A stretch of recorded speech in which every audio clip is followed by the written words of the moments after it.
Chapter 1. Eros. Eyes of Obsession. By Sally.LE. Life is beautiful when seen through the eyes of a lover, but it becomes hell when seen through the eyes of obsession. My name is Hazel. I have lived my entire life in an orphanage. I never knew my parents, nor did I ever learn what it feels like to be chosen, to be wanted.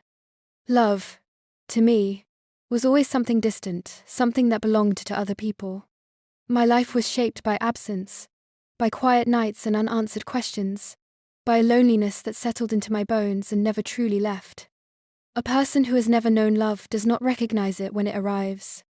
But the day my eyes fell upon him, something inside me shifted. Blue eyes, black hair, a presence that felt heavier than the air around him. There was something unsettling about the way he stood calm, confident, as if the world naturally made room for him. When he smiled, it wasn't warm. It was slow, controlled, as if he already knew something I didn't. And yet, my heart reacted before my mind could intervene. If he loved me, would I always be able to see that smile? Could you be mine? The question escaped me unconsciously, barely formed, barely real. He smiled again, tilting his head slightly, his hoarse voice cutting through the space between us. "Excuse me." Heat rushed to my face. My throat tightened. I swallowed hard, embarrassed, grounding myself in routine. "I'm sorry. I meant, your bill is $50. He paid with a $100 bill and slid it across the counter without hesitation. "Keep the change." His fingers brushed the counter long, deliberate before he gathered his alcoholic drinks and a pack of cigarettes. Then he turned and left, as if the moment had meant nothing. But to me, it meant everything. That day, I fell in love. How did I know?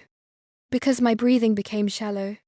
Because my body felt strangely warm, restless, alert. Because the space he left behind felt painfully empty. I hoped he would come back. His name. If only I had asked his name. Surely, he hadn't gone far. I stepped outside the store, my legs unsteady. The parking lot stretched wide and dim beneath the streetlights. Then, I heard it a low, masculine laugh. It was him. I wandered through the lot, pretending to look for something, until I saw him standing near a car. He was smoking, relaxed, talking to two people, a man and a woman. The woman stood too close. Her laughter was loud, her hands restless, touching him whenever she could. I didn't even know him. I didn't know his name. And yet, anger burned through me, sharp, irrational, uncontrollable. Who was she? I approached slowly, my heart pounding. Perhaps she was his wife, or his lover, and still, my feet carried me forward.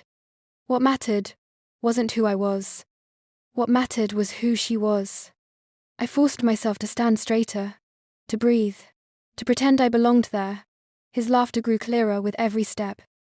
"Excuse me," I said softly. He didn't hear me. I raised my voice, my pulse racing. "Excuse me." They all turned toward me. Not this. This wasn't what I wanted. I wished time would freeze, or that they would disappear, so I could speak to him alone, without witnesses, without judgment. The woman stared at me, her expression sharp with surprise. "Who are you?" I'm sorry, sir," I said, my voice trembling despite my effort to remain calm. "But I can't accept such a generous tip." I held the money out to him, my fingers brushing the night air, my eyes fixed on his face. And in that moment, standing under cold lights, surrounded by strangers, I realized something terrifying. I was already lost.